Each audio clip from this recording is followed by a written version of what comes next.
वेळ आली आहे. आपण सर्वजण मिळून यावेळेस आपल्या वंदना काकींना पंचायत समितीत पाठवूया व सर्वांनी मिळून वंदना काकी असतील, आपल्या जिल्हा परिषदेचे उमेदवार असतील नंदकुमार वाघमारे यांना आपण सर्वजण मिळून मोठ्या मतदान रूपी आशीर्वाद देऊन विजय करावे अशी मी या ठिकाणी विनंती करतो. आपले हीच खरी आपले स्वर्गीय नेते चंद्रकांत दादा फाटे असतील व परवाच आपले राज्याचे उपमुख्यमंत्री अजितदादा असतील. आपण सर्वांनी मतदान रूपी आशीर्वाद द्यावा व त्यांना अजितदादा असतील दादांना खरं हीच श्रद्धांजली ठरेल असं मी या ठिकाणी व्यक्त करतो. मालकांनाही या ठिकाणी मी सांगू इच्छितो, सर्व गादेगावकर असतील त्यांनी यावेळी ठरवले आहे पंचायत समिती गानाची 1-2 वंदन रामभाऊ बागलांची सून असं सर्वांनी गावकऱ्यांनी ठरवलं असून यावेळी निश्चितपणे आम्ही गादेगावकर काकींना भरघोस अशा मताने निवडून दिल्याशिवाय राहणार नाही. मी मला मनोगत करण्याची संधी या ठिकाणी दिली त्याबद्दल आभार व्यक्त करतो. धन्यवाद.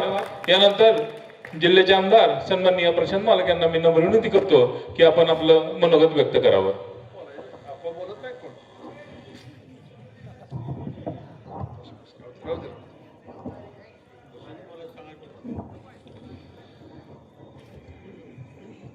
जवळ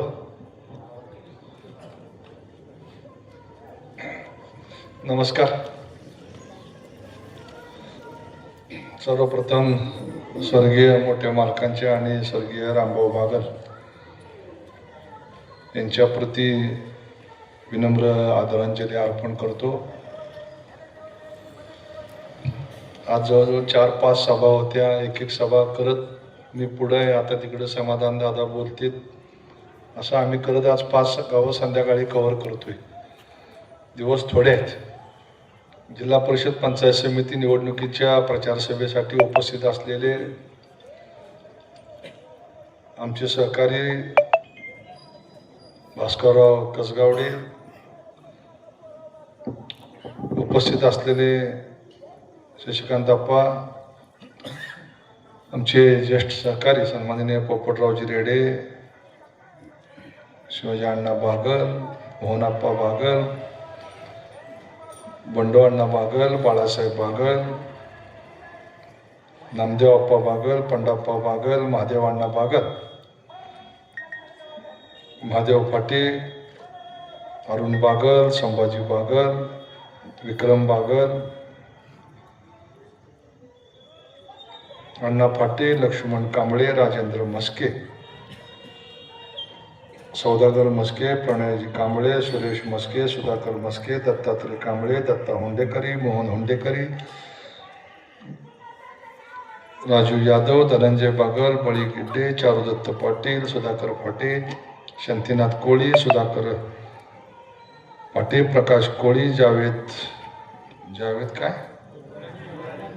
मुलाणी, संदीप कळसुले, गणेश बागल, मधुकर बागल, विष्णू बागल, मुलाणी सर, उपस्थित सर्व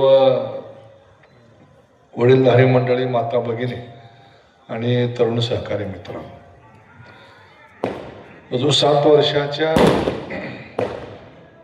प्रदीर्घ कालावधीनंतर जिल्हा परिषद पंचायत समितीची निवडणूक येऊ घातलेली आहे.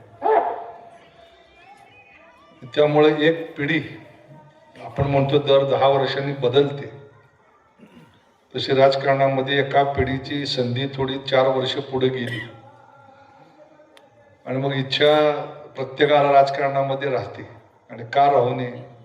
जो समाजकारणात काम करतो त्याला कधीतरी वाटते की आपणही ह्या पच्यावर जावं, तिथं काम करावं, 4 लोकांचा विश्वास मिळवा.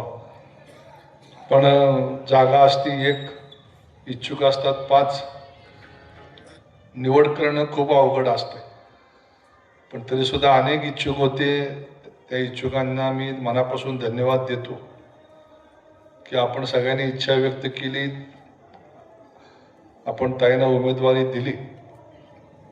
तिकडं नंदू वाघमारे एक तरुण कार्यकर्ता आहे, त्यालाही उमेदवारी दिली आणि आपण सगळ्यांनी त्याला पाठिंबा दिला. फक्त आपण एकच तेवढं राहिला कसं काय तिकडे गेला. म्हणजे आपण पूरक म्हणून नाव घातलं होतं दोघांचे अर्ज भरायचे, पूरक भरायचा, बसून चर्चा करायची. आप्पा वगैरे सगळे समाधानदारही बसून आम्ही चर्चा केली होती. म्हणजे संदीप सुद्धा इच्छुक होता, गणेश सुद्धा इच्छुक होते. जेव्हा आपण ठरवलं की बाबा ह्या निमित्ताने एक चंद्रकांत पाटीलने आपल्या आयुष्यामध्ये भाऊनंतर ही सगळं चालवलं, त्यांच्या कुटुंबाच्या प्रती या निमित्ताने कृतज्ञता व्यक्त करण्याची संधी येते. त्यामुळे मी या सगळ्यांना मनापासून धन्यवाद देतो. मित्रांनो, ही निवडणूक आहे ती तुमच्या गावच्या किंवा गावगाड्यातल्या प्रश्नाशी निगडीत निवडणूक आहे. लोकसभा, विधानसभा आपण निवडणुका मतदान तुम्ही करता, आमदार खासदार पाठवता. ग्रामपंचायतीमध्ये तुम्ही गावातले पंच निवडता. पण केंद्र शासन, राज्य शासन आणि ग्रामपंचायत या दोघांच्या मधला दुवा म्हणून जी संस्था आहे ती आहे पंचायत समिती, जिल्हा परिषद. आणि मग या पंचायत समितीच्या निवडणुकीला खूप मोठा इतिहास आहे आणि त्यामध्ये गादेगावचा इतिहास तर खूप जुना आहे. जे तुमच्या इथं सभापती, उपसभापती सगळी पद 2-2, 3-3 पिढ्या होते ना. बाबूरावजी बागल त्या काळातले मोठे नेते होते ग्रामीण भागातले. तात्यासाहेब गुर्जर, बबनराव बडवे, आणि ही जुनी पिढी होती. म्हणजे आज सुद्धा मार्केट कमिटीमध्ये तिथं बाबूराव बागलांचं नाव आहे. स्थापनेच्या वेळेस पहिले सभापती. मी त्या लोकांनी हे राज्य स्वातंत्र्य मिळवलं, पुढच्या पिढीच्या ताब्यात दिलं, त्यांनी पुढच्या पिढीच्या दिलं, आज अजून पुढच्या पिढीच्या ताब्यात येत आहे. त्यामुळे ही निवडणूक आहे ती तुमच्या गाव गाड्यातल्या प्रश्नाशी निगडीत असणारी निवडणूक आहे. कारण आपण विधानसभा, लोकसभेला आमदार खासदार प्रतिनिधी म्हणून पाठवतो. आमदार विधानसभेमध्ये किंवा खासदार लोकसभेमध्ये आपल्या तालुक्याचे प्रश्न मांडतात, किंवा लोकसभेमध्ये खासदार आपल्या तालुक्याचे प्रश्न मांडतात. पण लोकसभेचं काल आता बजेट तुम्ही सगळ्यांनी बघितलं. पण त्या बजेटमध्ये कुठं असं पंतप्रधानांनी सांगितलं नाही की गादेगाव तालुका पंढरपूर इथल्या गव्हाणे बागल वस्तीवरचा रस्ता करण्याकरता 1 कोटी रुपये दिले. असं कुठं घोषणा ऐकली का टीव्हीवर? ऐकले असेल बघा. तर असं होत नाही, कारण ते बजेट असते देशाचं, विधानसभेत बजेट असते राज्याचं. आपल्या तालुक्याचे आमदार समाधान दादा आलेत, आणि मग हे बजेट जेव्हा मांडलं जातं त्यातला पैसा येतो तो जिल्हा परिषदेमध्ये येतो. आणि मग जिल्हा परिषदेमध्ये आल्यानंतर तुमची ग्रामपंचायत तुमच्या गावाच्या गरजा, काय गावाच्या गरजा आहेत गणेश? रस्ता, पाणी, दिवाबत्ती, स्वच्छता, ड्रेनेज, आरोग्य दवाखाना, त्याची औषधं, तिथल्या नर्सेस, पशुसंवर्धन दवाखाना, जनावरांची औषधं, लसीकरण, आणि अंगणवाडी, शाळेच्या खोल्या, मास्तर, आणि सगळ्यात शेवट स्मशानभूमी.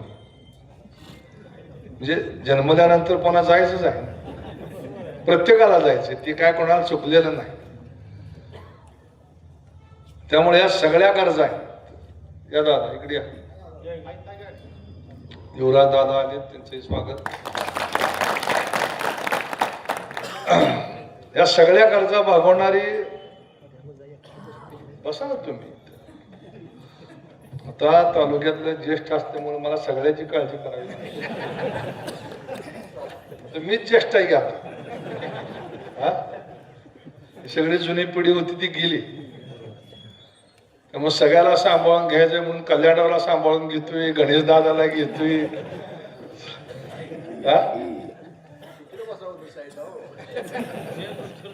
असं काय नसतं.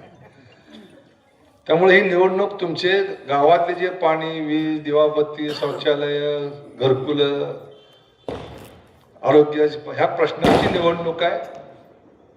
आणि जेव्हा आपण जेवायला जातो तेव्हा वाढपी ओळखीचा पाहिजे असं आपण नेहमी म्हणतो. वाढपी ओळखीचा असेल तर एखादी जिलेबी, लाडू किंवा एखादी पळी जादा मिळते. ओळखीचा नसेल तर ती पुढे जाते भात भात भात करत, त्यावर 4 घरं पुढे गेलेलं असते, ह्याला उपाशी उठावं लागतं. जसं पंक्तीला वाढपी ओळखीचा पाहिजे तसा राजकारणात सुद्धा वाढपी ओळखीचा पाहिजे.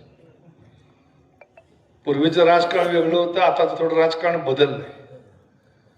पण ह्या देशातल्या तरुण पिढीनं 2014 साली निर्णय घेतला. आता ह्या गावात सांगायला पाहिजे असं नाही, पण ह्या गावचा DNA काँग्रेस आहे. या तालुक्यातली काँग्रेस या गावातनं म्हणजे प्रसारित झाली. आणि आपण सगळे जुन्या पिढीतले लोक काँग्रेसच्या एका विचारसरणीमध्ये आपण त्या राजकारणामध्ये राहिलो, गांधी, नेहरू यांच्या विचारामध्ये. पण काँग्रेसचं जर आपण बघितलं तर 1950 साली असणारी काँग्रेस आणि आजची काँग्रेस याच्यामध्ये खूप मोठा फरक आहे. मी त्यावेळेस 50-55% मतं काँग्रेस घ्यायची, आज काँग्रेस घेते 10-12% मतं. का राज झाला एवढा? तर राजकारण प्रवाही असते आणि जग ज्या वेगानं चाललं होतं त्या वेगानं आपल्या देशाची प्रगती होत नव्हती. आणि मग तरुण पिढी आली. 2000 नंतर जी तरुण पिढी सज्ञान झाली, 18 वर्षाच्या पुढे गेली, त्यांच्या हातामध्ये मोबाईल आला, त्यांना जग कळायला लागलं. आणि मग आपला देश अमेरिकेसारखा, इंग्लंडसारखा, फ्रान्ससारखा, कोरियासारखा कधी प्रगत होणार, आपले रस्ते कधी चांगले होणार, नवीन गाड्या कधी येणार, रेल्वे कशा फास्ट चालणार, उद्योगधंदे कसे नवीन वाढतील, कॉम्प्युटरायझेशन कसं होईल, या सगळ्या संकल्पना नवीन पिढीच्या डोक्यात घोळायला लागल्या. आणि त्याला नरेंद्र मोदींच्या रूपानं एक व्यक्ती त्या ठिकाणी समोर आशा किरण दिसला आणि लोकांनी त्या ठिकाणी मतदान केलं. 14 साली निवडून दिलं. लोकांनी सांगितले काय नाही, एक चूक झाली म्हणजे लोकांनी चुकून निवडून दिलं, बदल पाहिजे म्हणून. पुन्हा 19ला इलेक्शन झालं, अजून ज्यादा संख्येने निवडून दिलं नाही म्हणजे दुसऱ्यांदा चूक झाली. पुन्हा आता 2024-25 निवडणुकीत परत तिसऱ्यांदा निवडून दिलं. त्यामुळं केंद्रात 3 वेळा निवडून दिलं, राज्यात 3 वेळा निवडून दिलं, महानगरपालिका, नगरपालिका सगळीकडे भारतीय जनता पक्ष आणि मित्र पक्षाचे सरकार निवडून दिलं. आणि ही काही चूक नाही आहे, कारण लोकांच्या आशा आकांक्षा वाढलेल्या आहेत. तरुण पिढीला आपलं देश जगाबरोबर गेला पाहिजे अशी अपेक्षा आहे. आपण परवाचं युद्ध बघितलं, एकही सैनिक पलीकडच्या पाकिस्तानच्या बॉर्डरवर गेला नाही. बटन दाबून तिकडचे विमानतळ उद्ध्वस्त केले. एकही मृत्युमुखी न पडता पाकिस्तानचा पराभव झाला. आणि नवीन पिढीला हीच अपेक्षित आहे. आज तुम्ही मुंबई पुण्यात गेला तर सगळे IT पार्क उभा राहिले, मोठी मोठी विमानतळं व्हायला लागलीत, मोठी मोठी बंदरं व्हायला लागलेली आहेत. आणि बदल झाला का नाही हे कशावरनं ओळखायचं? देशाच्या प्रगतीवरनं. कशावरनं? बसू द्या आप्पा, बसू द्या आप्पा, बसू द्या. कशावरनं ओळखायचं? तर कालचं बजेट केंद्र सरकारनं मांडलंय. 2014 सालचं बजेट मांडलं मोदींनी पहिल्यांदा 14-15 मध्ये. तेव्हा भारताचं बजेट होतं 17 लाख कोटी रुपयाचं. आणि काल 2025-26 बजेट मांडलं, 26-27. ती बजेट आहे 54 लाख कोटी रुपयाचं. म्हणजे गेल्या 12 वर्षात 17 लाखावरनं देशाची आर्थिक संपदा 54 लाख कोटीपर्यंत आपलं उत्पन्न देशाचं वाढलंय. नवीन उद्योग, नवीन धंदे झाल्याशिवाय तर उत्पन्न वाढणार नाही. आणि सरकारला उत्पन्न येतं टॅक्स मधनं. मोदी पंतप्रधान झाले तेव्हा 3 कोटी लोक टॅक्स भरत होती. काल सर्वे प्रसिद्ध झालाय, 9.5 कोटी लोक टॅक्स भरायला लागलेले आहे. प्रगती आहे का अधोगती आहे? आणि लोकांना हे अपेक्षित आहे. पण ठीक आहे, लोकांना आकडे विकडे बजेट 54 लाख का 55 लाख कोटी जाऊ द्या, आमच्या रोजच्या मूलभूत गरजा आहेत त्या कोण भागवते हे आम्ही बघतो. आपल्याला शाळेत असताना शिकवायचे, आजही शिकवतात की माणसाच्या मूलभूत गरजा 3 आहेत: अन्न, वस्त्र आणि निवारा. या देशामध्ये शेतकऱ्याला पेन्शन द्यावी म्हणून शेतकरी संघटनेचे नेते शरद जोशी साहेबांनी 1980च्या आसपास आंदोलन केलं होतं. पण त्याला 40 वर्ष जावी लागली. नरेंद्र मोदी आल्यानंतर त्यांनी पहिल्यांदा या देशामध्ये किसान पेन्शन योजना सुरू केली. 6,000 रुपये येत आहेत. राज्य सरकारनं त्यात 6,000ची भर घातली आहे. आज 12,000 रुपये. दुसरी योजना दिली आहे तर लाडकी बहीण 18,000 रुपये. नवरा शेतकरी त्याला 12,000 रुपये. बायको लाडकी बहीण तिला 18,000 रुपये. मग घरात आई वडिलाला 18 आणि 12 30 आणि मुलगा सून असेल तर 30-60,000 रुपये. वर्षाला 5,000 रुपये पेन्शन सुरू झाली का नाही झाली? येतात का नाही येत? कुणाला तुम्हाला 10 रुपये द्यावे लागतात का? चिरीमिरी कोणाला द्यावी लागते का? नाही द्यावं लागत. मोदींनी काय केलं? किसान पेन्शन योजना सुरू केली. मोदींनी काय केलं? ह्या देशात आज 10-15 कोटी लोक एक वेळचं जीवन जगतायत. शेतकऱ्याचा शेतमाल उठावा अभावी पडून राहतोय, सडतोय. पुन्हा देशातल्या 80 कोटी लोकांना रेशन मुफ्त देण्याचं नियोजन केलं. गेली 6 वर्ष झाला हा प्रोग्राम चालू आहे. 80 कोटी लोकांना या देशातल्या रेशन दिलं जात आहे. रेशन दिलं, पेन्शन दिलं. आज ग्रामीण भागात सगळ्यात मोठा कुठला प्रश्न असेल तर आरोग्याचा प्रश्न आहे. एखाद्या घरामध्ये जर किडनी, हार्ट, कॅन्सर, मेंदू अशा आजारानं पेशंट जर आजारी पडला तर त्या माणसावरती उपचार करणं म्हणजे त्या घराला आर्थिक संकटात लोटण्यासारखं आहे.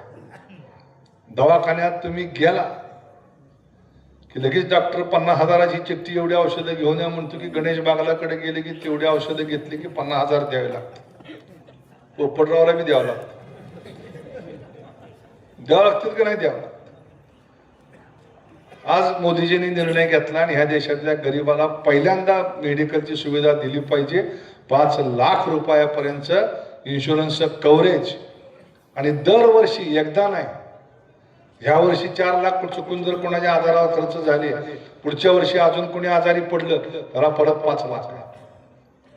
आणि आता त्याच्या पुढे जाऊन देवेंद्र फडणवीस साहेबांच्या सरकारने घोषणा केली आहे की 35 लाख रुपयापर्यंत जर एखाद्या आजाराचं बिल झालं असेल तर, आता बरोबर आहे ना, पुन्हा येथील माझ्या अंगावर सगळी तुम्ही बोलला.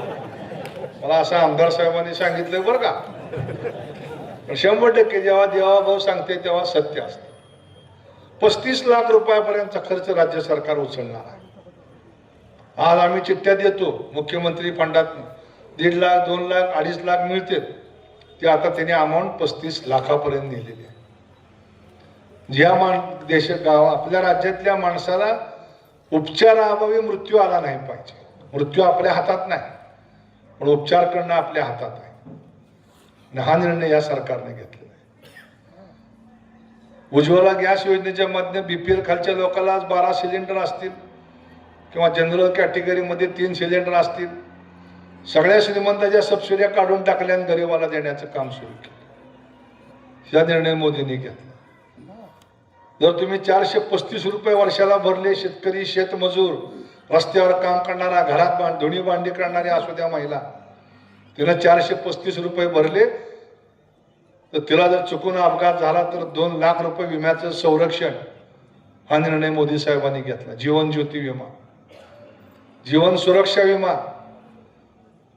तुम्ही जर 20 रुपये भरले, चुकून जर तुमचा मृत्यू झाला तर तुमच्या कुटुंबाला 2 लाख रुपयाचा मृत्यूचा विमा ही योजना मोदींनी सुरू केली.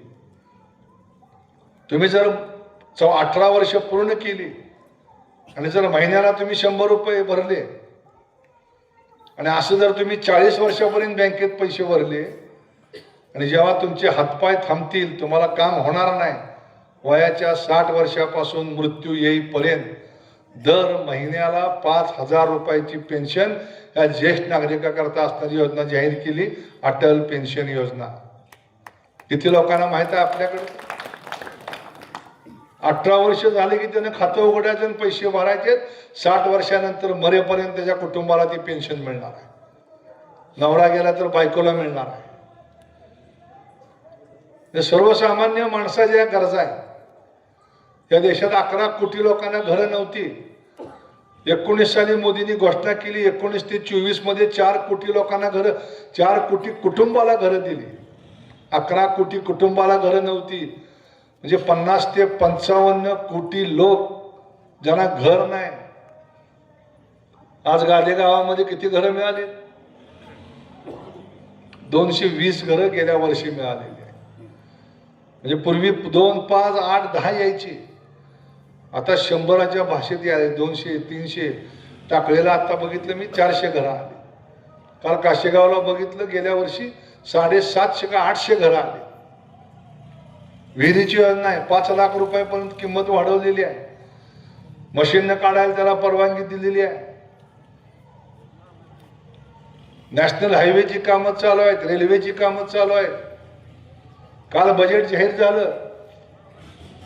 या देशातल्या सगळ्यात आता मोठे 7 कॉरिडॉर रेल्वेचे तयार करायचं काम उद्यापासून सुरू होणार आहे. 31 तारखेनंतर नवीन रेल्वे इथे आता बुलेट ट्रेन ह्या वर्षात त्याचा स्पीड आहे 320 किलोमीटर तासाला.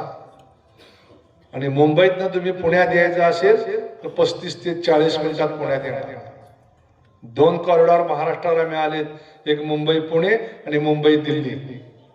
आणि हाच पुण्याचा कॉरिडॉर उद्या पंढरपूरमधनं हैदराबादला जाणार आहे पुढच्या 5 वर्षात. इतक्या वेगानं प्रगती सुरू आहे. IT चे उद्योग येत आहेत. देवाभाऊ परवा स्वित्झर्लंडला गेले. 30 लाख कोटी रुपयाचे उद्योग करणारे उद्योगपती पुढच्या 5 वर्षामध्ये महाराष्ट्रामध्ये इन्व्हेस्टमेंट करणार आहे. त्यातनं 45 लाख नोकऱ्या नवीन निर्माण होणार आहे. आज वीज माफी दिलेली आहे, पाणीपट्टी माफ आहे. मग हे सगळं सरकार करतंय. आणि त्याकरता आम्ही तुमच्या पुढे घड्याळ चिन्ह घेऊन आलो. तरी आमच्यातले लोक म्हणते घड्याळ नकोच. मग पेन्शन मोदीची चालती, लाडकी बहीण मोदींची चालती, 5 किलो धान्य चालतं, सगळं चालतंय मोदीचं, फक्त कमळ नको का? म्हणून माझी तुम्हाला विनंती आहे मित्रांनो, राजकारण जात पात धर्म याच्या पलीकडे जावा. डेव्हलपमेंट दुसरा विषय नाही. आणि या देशामध्ये आज एवढी मोठी ग्रामीण व्यवस्था आहे. आज दुर्दैव आहे, 70 वर्ष झाली तरी आम्ही आपल्या चांगल्या गावाला चांगलं पाणी देऊ शकत नाही. आजपर्यंत 70 वर्षात कोणी विचार केला नाही. पण या बायकांच्या डोक्यावरचा हंडा उतरवण्याचं काम मोदी सरकारने केलं. जलजीवन मिशनच्या माध्यमातून 2 लाख कोटी रुपयाची योजना या देशात जाहीर केली. एकट्या सोलापूर जिल्ह्यामध्ये 800 गावात एका वेळेस 2,500 कोटी रुपये या योजनेकरता चालू आहे. तुमच्या गावात आली का? 1,40,00,000 रुपये. आता पाऊस पडला कुठं? पुळचला. पैसे मिळले गादेगावला? महादारांना मिळले का नाही? पोपटराव किती मिळालं सांगा की राव. किती? 5 लाख रुपये मिळले म्हणतो. काय आता द्राक्षाच्या बागा बसत नव्हत्या. गावाला 1 कोटी, 100 कोटी रुपये तालुक्याला. द्राक्ष वगळली होती, ऊस वगळला होता. आम्ही पालकमंत्र्याशी भांडलो, मुख्यमंत्र्याशी भांडलो. सरसगट सगळी सर्कल घालून टाकली सोलापूर पंढरपूर तालुक्यात. 100-125 कोटी रुपये आले. इमानदारीने सांगा बरं, ऊसाचं नुकसान झालं का पावसानं? त्यांनी वाढलं का कमी झालं? दुबार पेरणी करता पैसे दिलेत पुन्हा. खरं सांगा, पेरलेलं होतं का कोणी? पेरलं नसताना सुद्धा दुबार पेरणी करता 10,000 रुपये दिले. हे का दिले? आता उगा लय लोक उमेदवाराला ताप देऊ नका. सगळं तुमच्या खात्यावर ऑलरेडी जमा करून टाकलेलं आहे. होय गणेश? नाही तर पुन्हा म्हणशील ते करावंच लागतंय. कळलं नाही लोकांना. सगळं दिलंय सरकार. बादलीवर पाणी ओतल्यावर वगळणार कसं तुम्हाला चमचा होता म्हणलं चमच्यानं आणि बादलीने मला ओतल्यावर काय. तर माझी विनंती आहे तुम्हा सगळ्यांना की ही निवडणूक विकासाची निवडणूक आहे. काहीतरी यायचं, टीका करायची, कुणाला तरी शिव्या द्यायच्या माझ्या तर रक्तात नाही. मी आता जवळजवळ 70-80 सभा घेतल्या, कुणाबद्दलही बरं बोलत नाही. सरकार, त्याची भूमिका, पक्ष आणि आपल्याला कुठं जायचं म्हणून उद्या जिल्हा परिषद राज्यात सरकार आहे, केंद्रात सरकार आहे, जिल्हा परिषदेमध्ये सुद्धा सरकार येणार आहे. आणि अशा ह्या जिल्पीच्या अध्यक्षपदाच्या निवडीमध्ये आपला उमेदवार तिथं पाहिजे का नको? पाहिजे ना. जर वाढपी ओळखीचा नसेल तर निधी मिळणार. म्हणून ओळखीचा वाढपी त्या ठिकाणी आपण निवडून पाठवूया. आणि स्वर्गीय रामभाऊ बागर असतील, स्वर्गीय चंद्रकांत फाटे असतील, त्यांना एक आदरांजली या निमित्तानं वाहण्याची संधी गादेगावकरांनी या ठिकाणी मिळालेली आहे. राजकारणामध्ये अनेक चांगल्या वाईट गोष्टी घडत राहतात. पूर्वी आपण निवडणुका लढवल्या मागच्या इलेक्शनला. आता तर आपल्या बरोबर कल्याणराव आहेत, सगळीच मंडळी आपण एकत्र आहे. आम्ही 2013ला भाजपत गेलो तेव्हा सगळ्यांनी आम्हाला येड्यात काढलं. काय भाजपत चाललाय म्हणून. पुन्हा 21ला समाधान दादा आले, आता 25ला 26ला कल्याणराव आले. म्हणजे मला कळलं की आपण वेड नाही. असलो तर आम्ही तिघं बी येडाय, नसेल तर तिघं बी शहाणा. पण हे सगळं एवढंच येते, सगळं घरात पैसे येते, सगळं येते, तरी गादेगावात मतं का पडत नाही सांगा मला तुम्ही. समोरचे उमेदवार, समोरचे नेते काय त्यांच्यापाशी सांगा बरं. डीपी पाहिजे तुम्ही आमच्याकडेच येताय, रस्ते पाहिजे आमच्याकडेच येताय, पाणी तुम्हाला पाहिजे असलं आमच्याकडेच येताय, मतं देताय मात्र समाधान दादा नको वाटतं. काय बनणार? हा काय चुकतंय काय निश्चित तर कळलं पाहिजे. हा पोपटराव पदं सगळी पाहिजे, सगळं पाहिजे, मतं देताना मात्र कमी पडतं. एकमेकाच्या जिरवाय नादात आमची जिरायला लागली की सगळं. हा खराय खोटाय माझे. जे ज्या ताकदीनं रामभाऊने आपलं आयुष्य सगळं खर्ची घातलं इथं. काय काय नाही ठेवलं रामभाऊनं, सगळं त्या राजकारणात हे केलं. हे वास्तव आहे. आता माणसं अशी मिळत बी नाही. राजकारणात जातो मी, मला काय मिळतं का फायद्यासाठी, अशी पुढची पिढी यायला लागली. पण ह्या जुन्या पिढीनं कशाचा विचार केला नाही, घरादाराचा नाही, काय नाही. आणि मग ह्या लोकांनी एवढं उभा केलेलं आहे, ते असं कोणाच तरी हातात तुम्ही गठुडं देणार, येणार, लोक फसवणार, रोज नवीन खोटं बोलणार. काय कर्तृत्व काय त्या लोकांचं. आणि अशा लोकांच्या हातात जर तुम्ही कारभार दिला तर उद्याचा भविष्य काळा अंधकारमय आहे. म्हणून माझी तुम्हाला नम्र विनंती आहे, सगळ्याच्या पलीकडे जाऊन ह्या निवडणुकीपासून गादेगावनं थोडा पॅटर्न बदला आणि या देशाच्या प्रगतीच्या पाठीमागे आपण सगळ्यांनी जाऊया, एवढीच विनंती करून थांबतो. धन्यवाद. जय हिंद, जय महाराष्ट्र. धन्यवाद मालक. दोन्ही उमेदवार हे कुठल्या गटाचे नसून भारतीय जनता पार्टीचे आहेत असं समजून या ठिकाणी गादेगावच्या वतीने मी तुम्हाला ग्वाही देतो की दोन्ही उमेदवारांना चांगली मतं देऊ. यानंतर दादांना विनंती करतो की आपलं मनोगत व्यक्त करावं.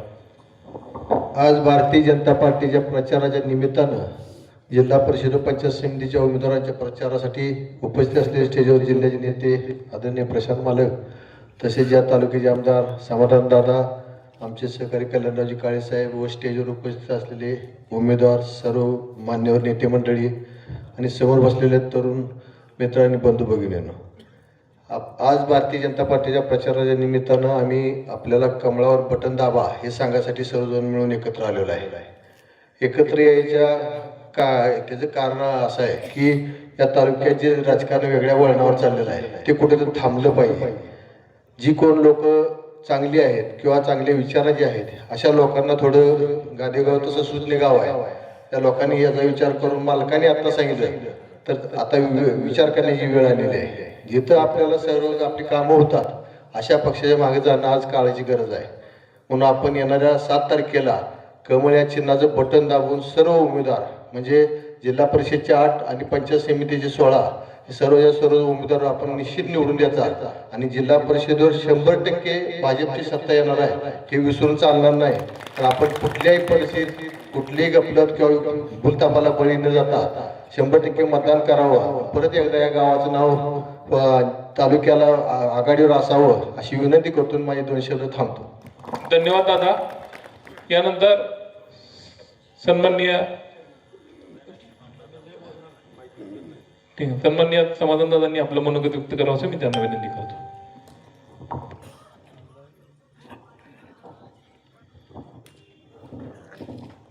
जिल्हा परिषद आणि पंचायत समितीच्या या निवडणुकीच्या प्रचाराच्या निमित्तानं आज या ठिकाणी जिल्हा परिषदेचे भारतीय जनता पार्टीचे अधिकृत उमेदवार आमचे नंदकुमारजी वाघमारे आणि पंचायत समितीच्या अधिकृत उमेदवार आमच्या भगिनी वंदनाताई फाटे हे भारतीय जनता पार्टीचे दोन्ही अधिकृत उमेदवार आहेत आणि यांच्या प्रचाराच्या निमित्तानं या ठिकाणी उपस्थित सोलापूर जिल्ह्याचे नेते माजी आमदार प्रशांत मालक परिचारक साहेब, या ठिकाणी उपस्थित असलेले चंद्रभागा कारखान्याचे चेअरमन आमचे कल्याणरावजी काळे साहेब, आमचे सहकारी युवराजदादा पाटील, भास्करदादा कसगावडे, आमचे पोपटभाऊ रेडे, मोहनप्पा बागल, शिवाजीजी बागल, तसेच संभाजीजी बागल, चंद्रभागा सहकारी साखर कारखान्याचे अरुणभाऊ बागल, सुधानाना फटे, चारुदत्त पाटील, आमचे राजेंद्रजी हुंडेकरी, शांतीनाथ बागल, श्रीमंत मस्के, महादेवजी बागल, बाळासाहेबजी बागल, महादेवजी फटे, प्रकाशजी कोळी, प्रणयजी कांबळे, आमचे गणेशजी बागल, दिलावरजी मुलाने, सौदागरजी मस्के, आमचे प्रथमेश बागल, गणेश गव्हाणे, सचिन हुंडेकरी, अण्णासाहेब फटे, दिलीप बागल, सुरेशजी मस्के, महेशजी अडगे, संतोष नाना आमचे डोंगरे, लक्ष्मण कांबळे, सुरेशजी टिकोरे, सचिनजी वाळके, महादेवांना लवटे. सरपंचच राहिलं आमचे टाकळी गावचे सरपंच औदुंबरजी ढोणे, उपस्थित सर्व गावातील ज्येष्ठ मंडळी, माझे तरुण सहकारी, उपस्थित सर्व माता भगिनी, मतदार बंधू भगिनी आणि पत्रकार मित्र, आज आपल्या जिल्हा परिषद आणि पंचायत समितीच्या या प्रचाराच्या निमित्तानं आज आपल्या गावामध्ये अनेक विकास कामांचं या ठिकाणी आज देत असताना आपल्या गावाला आत्तापर्यंत जवळजवळ 25-15 मधून सुद्धा आपण 67 लाखाचे 10 रस्ते, मला 25-15चा एवढा निधी आतापर्यंत कधी झाला नाही. परंतु इथले पानन आणि नॉन प्लॅनचे रस्ते 15-15, 20-20 रस्ते, एका गावाचे एवढे मोठे रस्ते या ठिकाणी आपण सगळ्यांनी मिळून या ठिकाणी निर्माण करू शकलो. खरं म्हणजे अतिशय, कारण या योजनेमधून फंड्स म्हणजे खूप कमी आलेले आहेत. आज आपण बघतोय आपलं हे असणाऱ्या सिद्धनाथाच्या मंदिराला सुद्धा आपण 7 लाख रुपये त्या ठिकाणी माझ्या आमदार फंडातून दिलेले आहेत. पीर साहेब दर्गाला सुद्धा त्या ठिकाणी 7 लाख रुपये दिलेले आहेत. डॉक्टर बाबासाहेब आंबेडकर भवनजवळ सुद्धा सभा मंडप 10 लाखाचा आपण देतोय. तुळजाभवानी मंदिरासमोर सुद्धा आपण सभा मंडप 5 लाखाचा देतोय. शिवाय दलित वस्तीमधून मस्के चौक येथे सुद्धा 20 लाखाचा आपण सभा मंडप करतोय. आपल्या गावाला आतापर्यंत जवळजवळ 4 DP हे ठिकाणी दिलेले आहेत. मुख्यमंत्री सडक योजनेतून सुद्धा गादेगाव ते फूट रस्ता हा 4,65 लाखाचा आपण केलेला आहे. बजेटमधून सुद्धा गादेगाव उपरी रस्त्यावर सुद्धा 1,80 लाखाचं या ठिकाणी दिलेलं आहे. जलजीवन मधून 1,21 लाख रुपये या निमित्तानं दिलेलं आहे. आणि आज एवढं होऊन सुद्धा या ठिकाणी एवढा निधी मला वाटतंय आत्तापर्यंत आपण बघतोय, एवढा निधी आपल्या विकास कामांना आणि सभोवताली या गावाचा विकासामध्ये, गावाच्या दळणवळणामध्ये, अर्थस्तरावर या ठिकाणी भर पडावी याकरता सुद्धा या ठिकाणी अनेक ठिकाणी आपण निधी देऊन गावाच्या विकासाची गती अधिक करण्याचं काम या ठिकाणी प्रशांत मालक आणि मी या निमित्तानं केलेलं आहे. आज आपल्याला एवढंच या निमित्तानं सांगतोय, भविष्यात सुद्धा या ठिकाणी निधीची कुठल्याही विकास कामांना कमतरता पडणार नाही. प्रशांत मालक आणि मी या ठिकाणी कुठल्याही पद्धतीचा तुमचा विकास निधी असू द्या, या ठिकाणी गावाला 100% आम्ही विकास निधी देऊ, परंतु आपल्या सगळ्यांनी सुद्धा या ठिकाणी काम केलं पाहिजे. हे आमचे जिल्हा परिषद आणि पंचायत समितीचे उमेदवार सुद्धा या ठिकाणी आपण जास्तीत जास्त मताधिक्यानं निवडून आणले पाहिजेत. कुठल्याही अफवावरती विश्वास ठेवू नका. आपण या निमित्तानं काम करत असताना आता जसं मालकांनी सांगितलं की अतिवृष्टीच्या काळामध्ये सुद्धा जवळजवळ कोटभर रुपये आपल्या या गावाला आलेले आहेत आणि या पंढरपूर तालुक्यामधून सुद्धा जवळजवळ 100-125 कोटीचं अनुदान हे शेतकऱ्याला मिळालंय. दुबार पेरणीमध्ये सुद्धा मिळालेलं आहे. आज हे सरकार लाडक्या बहिणींना सुद्धा जवळजवळ दरमहा 1,500 रुपये देण्याचं काम हे सरकार करतंय. हे एवढ्यावर न थांबता आमच्या लाडक्या बहिणी, सर्व महिलांना, ज्येष्ठ नागरिकांना सुद्धा ST मध्ये सवलतीच्या दरात प्रवास करण्याचं काम सुद्धा हे सरकार करतंय. आज एवढं सगळं होऊन आपल्या ज्या मुली आहेत त्या मुलींना सुद्धा सर्व शिक्षण मोफत देण्याचं काम करतंय. आज आपण बघतोय या ठिकाणी कासेगावला सुद्धा आपले तरुण हे त्यांच्या हाताला काम लागलं पाहिजे, हे तरुण उद्योजक झाले पाहिजे. याकरता सुद्धा कासेगावमध्ये MIDC ची आपण स्थापना करतोय, जेणेकरून आपल्या गावातले, या भागातले आणि तालुक्यातले सुद्धा जे तरुण आहेत नोकरीच्या आणि या ठिकाणी हाताला काम लागण्यासाठी आपल्या तालुक्यातून पुणे मुंबईला जाणार आहेत, त्यापेक्षा आपल्याच इथं MIDC करून याच ठिकाणी जर उद्योग करत असतील आणि या उद्योगातून एकतर उद्योग करतील, उद्योग करून उद्योजक होतील, किंवा कुठेतरी काम करून त्यांच्या हाताला काम सुद्धा लागू शकतं. म्हणून मग अशा पद्धतीची कासेगावला MIDC सुद्धा स्थापना प्रशांत मालकांनी आम्ही दोघांनी मिळून या ठिकाणी करतोय. येणाऱ्या काही दिवसामध्ये आता त्या सगळ्या बाकीच्या प्रोसिजर झालेल्या आहेत, त्या शेतकऱ्याला त्यांच्या खात्यावरती पैसे सोडणे आणि जमिनीचा ताबा घेऊन प्लॉटिंग करून त्या ठिकाणी उद्योग निर्माण करणे, एवढंच काम या निमित्तानं आपण राहिलेलं आहे. त्यामुळं ह्या भागातील तरुणांना सुद्धा चांगलं काम मिळू शकतं. आज बऱ्याचशा गोष्टीमध्ये आपण या निमित्तानं सांगत असताना हे सरकार शेतकऱ्यांच्या, तरुणांच्या, माझ्या लाडक्या बहिणींच्या सुद्धा पाठीमागं भक्कमपणे आहे. आपल्याला सुद्धा सगळ्यांना विनंती आहे, आपण सुद्धा या निमित्तानं भक्कमपणे सरकारच्या पाठीमागं राहिलं पाहिजे. आता मी काही जास्त बोलणार नाही, तर माझा जरा आवाज बसत चाललाय. त्यामुळं मी आपल्याला एवढीच विनंती करतोय की विरोधक या ठिकाणी येणार आहेत, विरोधकाकडे टीका टिप्पणी करण्याशिवाय दुसरा उद्योग नाही. तुम्ही जर मनाला गेला, काही लोक अशी बी आहेत की एक यार बाबा एवढा फूट रस्त्यापासून 4 कोटी रुपये दिले, इकडचा रस्ता केलाय, इथला पानन रस्ता केलाय, हे आपण सिद्धनाथाचं मंदिराला 7 लाख रुपये दिलेत, इकडे हे दिलेत, मग हे असं सारखं मग मग मग म्हणणारे सुद्धा काही जण आहेत. त्यामुळं असल्या मग म्हणणाऱ्याच्या भानगडीत पडू नका, त्याला नुसतं मग मग म्हणू द्या, कारण त्यानं झोपीचं सोंग घेतलंय. तसल्याशीला उठवायला तुम्ही जाऊ नका. तुमची तुम्ही जेवढं ताकदीनं या निमित्तानं तुम्ही काम करायचं आहे तेवढं करा. विरोधकांनी फक्त टीका टिप्पणीवर आणि कुठल्याही गोष्टीवर आजपर्यंत तुम्ही एवढंच सांगावं, विरोधकांनी या स्टेजवर येऊन एवढंच सांगावं की आपल्या गादेगावसाठी त्यांनी आतापर्यंत केलं काय आणि या गादेगावसाठी विकास निधी दिला किती, ह्या गोष्टीचा त्यांनी त्या ठिकाणी इथं येऊन सांगितलं पाहिजे. पाठीमागच्या काळामध्ये तुम्ही किती निधी दिला आणि या गावाच्या मताधिक्यामध्ये जसं, कारण त्यांचं आता कधी कधी मी मला ऐकलं गेलंय इथं पैसे नाही दिलं का मत जास्त पडते, असं त्यांच्याकडून सांगितलं मला. हे विकास निधी नाही दिल्यावर असं बिसं आहे का? म्हणजे असं होऊ नये. म्हणजे एवढं आम्ही कारण एवढे पैसे आणायला या ठिकाणी रक्ताचं पाणी आम्ही मुंबईमध्ये करतोय. दिवस दिवस त्या मंत्र्याच्या दारात उभारतोय, दिवस दिवस त्या ठिकाणी मंत्रालयात हेलपाट मारतोय, बिन आना पाण्याचा आम्ही दिवसभर फिरतोय आणि मग आपल्याला या ठिकाणी एवढा मोठा निधी येतोय.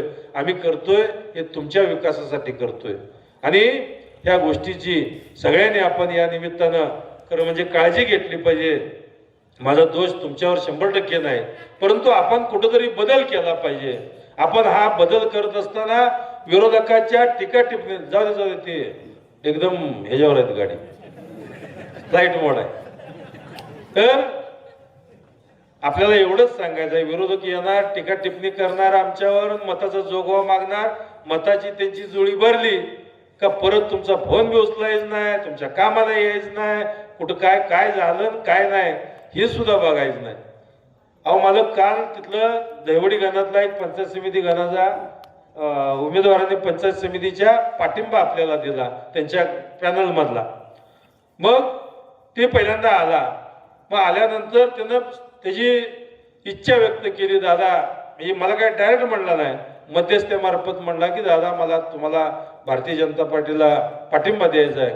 मी म्हणलं अरे तू त्या पॅनल मधनं आहे, कसं तू पाठिंबा? नाही देतो म्हणला मी. मग हे ठरलं आमचं दुपारी 2 वाजता. दुपारी 2 वाजता ठरल्यावर तिथं त्यानं मग सगळी तिथली आसपासची नेते मंडळी, त्यांच्या पार्टीतली कार्यकर्ते सगळी बोलवली, 5-25 बोलवली. बोलवल्यानंतर दुपारपासून चालू झाले, लावा म्हणले फोन, आपण त्यांना बाबा काय आमचं करणार आहे तुम्ही विचारू करू, बाबा उमेदवाराचं म्हणणं असं आहे काय करायचं. मग ती सगळी दुपारपासून फोन लावत होती. ती दुसऱ्या दिवशी दुपार आली, रात्री 12-1 वाजेपर्यंत फोन लावत होती. घड्यानं काय फोन काय उचलला नाही. दुसऱ्या दिवशी दुपारी उचलला नाही. ही वैतागली, आयला म्हणलं आम्ही करतोय याच्यासाठी आणि आमचा फोन सुद्धा उचलत नाही. अहो म्हणला दादा मी उमेदवार आहे म्हणला, उमेदवारात जर फोन उचलत नसतील तर सर्वसामान्याचं काय घेऊन बसलाय म्हणजे. त्यांना आला डायरेक्ट आम्हाला त्या ठिकाणी पाठिंबा दिला. त्यामुळं ह्या निवडणुकीतल्या उमेदवाराचं जर फोन उचलत नसतील तर तुमचं त्या ठिकाणी कसं उचलणार आहे आणि तुमची कामं कशी होणार आहेत, या गावाच्या विकासाला गती कशी लागणार आहे आणि इथं या ठिकाणी येऊन हे करणार आहेत काय, ह्याही गोष्टीचं बघायचं आहे. मला आता काल परवा तर मला अजून नवीन कळालं, आता मला खरं काय खोटं काय काय माहित नाही, पण ती कॉप्ट करायला अजून पैसे घेतलं म्हणून मला सांगितलं गेलं. आता ते खरं खोटं अजून काय माहित नाही. म्हणजे अशी जर परिस्थिती जर आत्ताच सुरुवातीला झाली, कसा कारभार व्हायचा खरंय का? हे मला आत्ता कळालं येताना नगरपालिका ते पुढच्या याला चालू आहेत अजून सौद, आता याच्यातलं सौद चालू आहेत अजून. म्हणजे अशी परिस्थिती जर राजकारणाची असेल बंधूनो,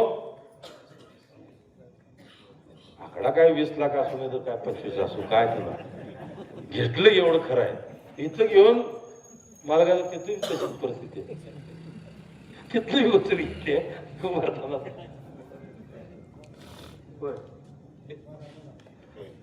काय परिस्थिती राजकारणाची, काय आपण स्तर ठेवायचा राजकारणाचा. बंधूनो मी असेल, प्रशांत मालक असेल, तुम्ही आमच्याकडे 1 वोट सांगा कुठल्या कामाला आम्ही 1% कुठे टक्केवारी घेतली किंवा काय घेतली, कुणालाही सांगू द्या तुम्ही, आमच्या विरोधात कुठलीही असू द्या. परंतु असल्या बाबतीत या ठिकाणी या गोष्टी पुन्हा हे राजकारणाच्या दृष्टीनं सगळ्या दृष्टीनं घातक आहे. म्हणून आपण सगळ्यांनी विचार केला पाहिजे. जर अशा पद्धतीचे जर राजकारण सुरू झालं तर या तालुक्याला औदुंबरांना असतील, मोठे मालक असतील, यांनी जी दिशा दिलेली आहे, या दिशा दिलेली या ठिकाणी या तालुक्याचा जो विकास आहे, या तालुक्याचा विकास आतापर्यंत झालेला आहे, या विकासाच्या गतीला कुठेतरी अडथळा निर्माण होईल अशा पद्धतीची लोक आपण जाग्यावरती थांबवले पाहिजेत. नुसती टीका करून या ठिकाणी मतं घेणं एवढाच उद्योग त्या ठिकाणी राहिलेला आहे. आपल्या सगळ्यांना या निमित्तानं विनंती आहे की आपण आपले हे हक्काचे दोन्ही लोकप्रतिनिधी आहेत, काम करणारे आहेत, कमी बोलणारे असते तरी काम करणारे, खांद्याला खांदा लावून काम करणारे दोन्ही आपले जिल्हा परिषद पंचायत समितीचे उमेदवार आहेत. यांच्या पाठीमागं आपण सर्वांनी ग्रामस्थांनी, पंचायत समितीच्या उमेदवार तर आपल्याच गावचे आहेत.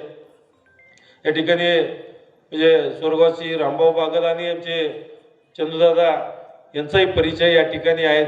खरं म्हणजे आमच्या वंदनाताई आणि या निमित्तानं आमचे नंदकुमारजी वाघमारे यांना मत देणं म्हणजे चंदूदादांना सुद्धा या ठिकाणी श्रद्धांजली देण्यासारखं नक्की आहे.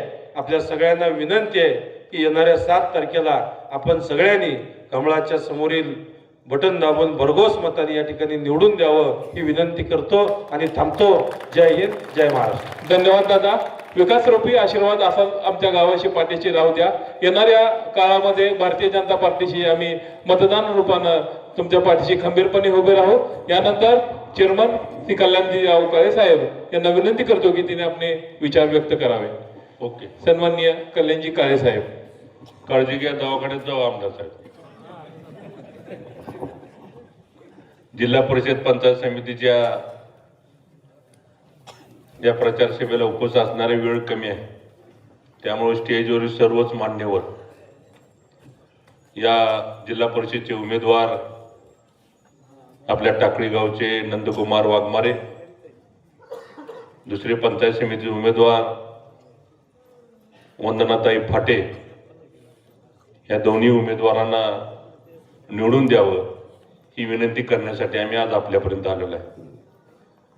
याच्या अगोदर बऱ्याच जणांचं मार्गदर्शन झालेलं आहे. परिचारक साहेब बोलले, आमदार अवताडे साहेब बोलले, युवराजदादा बोलले.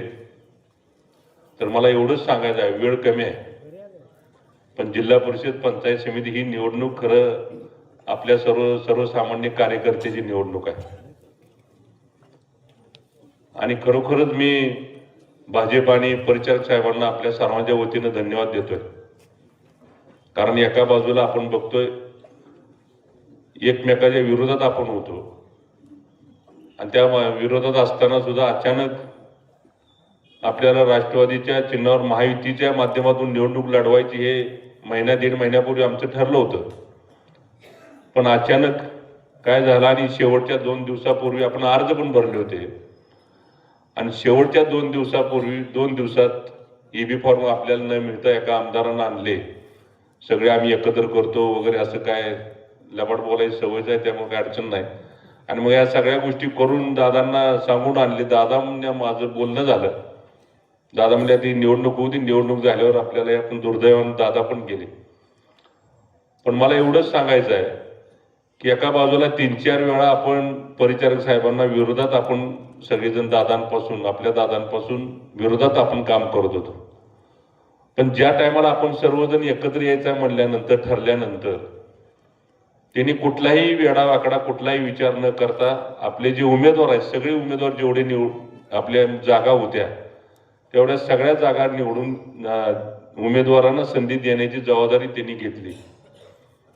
कारण त्यांच्या पुढे एवढे प्रश्न म्हणजे आता गंगामामा विभूती येत आहेत, तिथं त्यांचे वामन यलमार म्हणून त्यांची उमेदवार आग्राची मागणी होती. मी आता तिथूनच आलो आणि मग एवढ्या संघर्षातून ती उमेदवारी आपल्या समाधान काळेंच्या मिसेसला दिल्यानंतर तिथे एवढा त्रास त्यांना झाला, पण त्यातून सुद्धा मार्ग काढला. आणि मग या सगळ्या गोष्टी सांगण्याचा उद्देश एवढाच आहे ही एका बाजूला ही विचाराची देवाणघेवाण. आदरणीय औदुंबरांना दादा परिचारक मालक ही सगळी एकमेकाच्या विरोधात लढलेले आहेत. हे तुम्हालाही सर्वांना माहिती आहे, तुम्ही बसलेली सर्व साक्षीदार आहे. पण अडचणीच्या काळात हिनी एकमेकाला सपोर्ट करून पुढे जायचं ही मानसिकता एका बाजूला. आणि दुसऱ्या बाजूला बघतोय आपण 3-4 वेळा आपण ज्या टायमापासून भारतनाना वारले तेव्हापासून यांची उमेदवारी कारखान्याला असेल त्या टायमाला आपण पाठिंबा दिला, कुठलाही स्वार्थ ठेवला नाही. आमदारकी असेल त्या टायमाला पाठिंबा दिला, दुसऱ्या आमदारकीला पाठिंबा दिला. आणि तरी पण आपण एवढं करून सुद्धा शेवटी समाधानी ते नाहीत. आणि मग समाधान काळेच्या विरोधात उमेदवारी टाकायची म्हणून जाणून बुजून टाकण्याचा प्रयत्न ज्या लोकांनी केलेला आहे त्या लोकांचा एका बाजूला विचार समोर बघा, ह्या लोकांचा विचार बघा. एका बाजूला आमच्या वंदनाताईंची उमेदवारी तिने परिचारक साहेबांनी भाजपच्या माध्यमातून जाहीर केलेली आहे. आमच्या दाजींना जाऊन 1-2-4 महिनेच झाले नाहीत. आणि मग अशा ही माणसं एका बाजूला ह्या विचाराची आपण विचार केला पाहिजे आणि त्यांनी ताबडतोब त्यांच्या घरामध्ये उमेदवारी दिली. खरोखर आपल्या गादेगावकरांच्या वतीने मी परिचारक साहेब आणि अख्ख्या सोलापूर जिल्ह्याच्या भाजपला धन्यवाद देणार आहे. कारण असे हे सगळं बेरजेचं राजकारण करायचं आहे. आणि एका बाजूला विचार पण चांगले मांडायचे ना, एक विकास किंवा एका बाजूला त्यांची जबाबदारी पण आहे. कारण ज्या आदरणीय रामभाऊ बागल असतील, आदरणीय चंद्रकांत पाटील साहेब असतील, आयुष्यभर त्यांनी परिचारक साहेबांबरोबर राहिले, पण शेवटी वाऱ्यावर कुणालाही सोडायची जबाबदारी त्यांची नाही. आणि म्हणून त्यांनी खऱ्या अर्थानं वंदनाताईंना उमेदवारी दिली. मला गादेगावकरांना एवढीच विनंती करायची आहे, तुम्ही बाकीकडे काय बघू नका. एकतर आता आपण सत्तेबरोबर जायचं आपण सगळ्यांनी मिळून ठरवले आणि आमच्या ह्याच्यात कोणाला वैयक्तिक स्वार्थ नाही.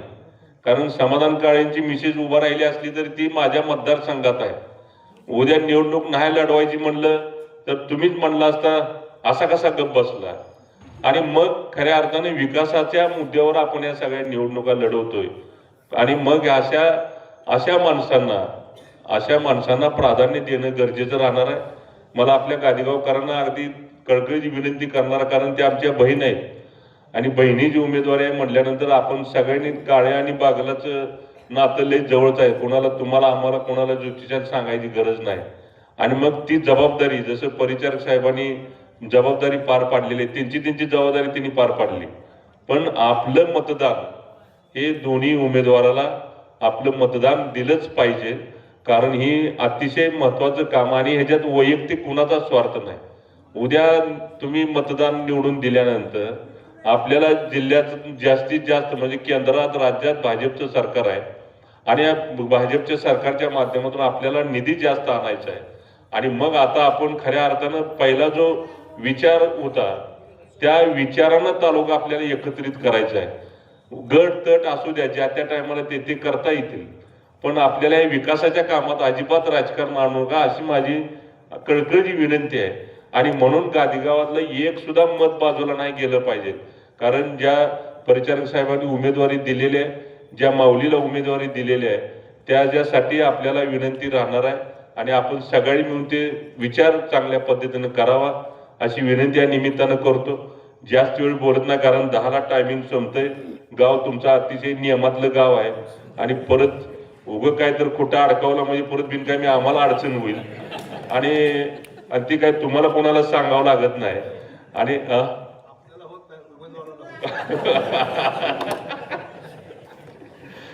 तर मला एवढंच तुम्हाला आपल्याला विनंती करून सांगायची आहे की आम्ही सगळ्यांनी मिळून आता सगळे विसरून गट तट विसरून आम्ही एकत्र आलेलो आहे. विक्रम बाबा आपण सगळीजण एकत्र आलोय. अरुण भाऊ आहेत, तुम्ही आहे, प्रदीप आहे तिकडं, आपण सगळी मिळून जशी एकत्र आलोय तसा आपला अतिशय महत्वाचा विषय प्राधान्याने आपण सर्वांनी येत्या 7 तारखेला जबाबदारीचं काम तुम्हाला आम्हाला सर्वांना करावं लागणार आहे. कारण आमच्या पुढं वैयक्तिक कुणाचंच राजकारण नाही, ह्याच्यात वैयक्तिक स्वार्थ कुणाचाही नाही. आणि त्यासाठी जशी उमेदवारी जिल्हा परिषद पंचायत समिती उमेदवारी या दोन्ही उमेदवारांचं चिन्ह आहे कमळ.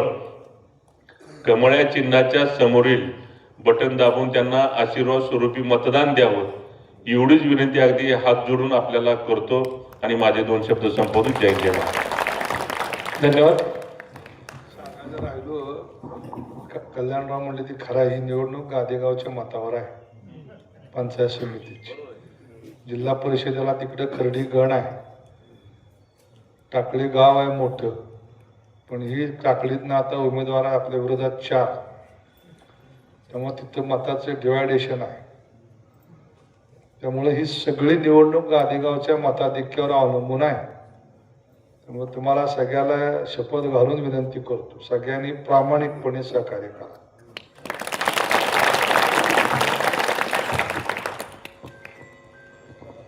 धन्यवाद मालक. यानंतर मी आपण विनंती करतो की आपण आभार प्रदर्शन करावं.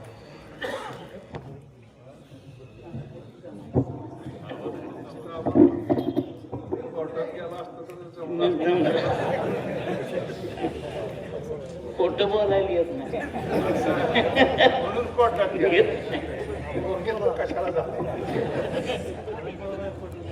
नाही, आजच्या या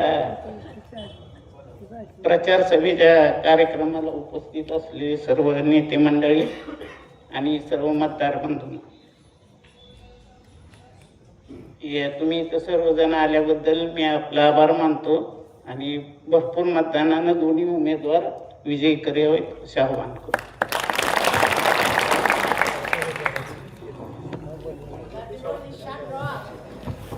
धन्यवाद. जिल्हा परिषद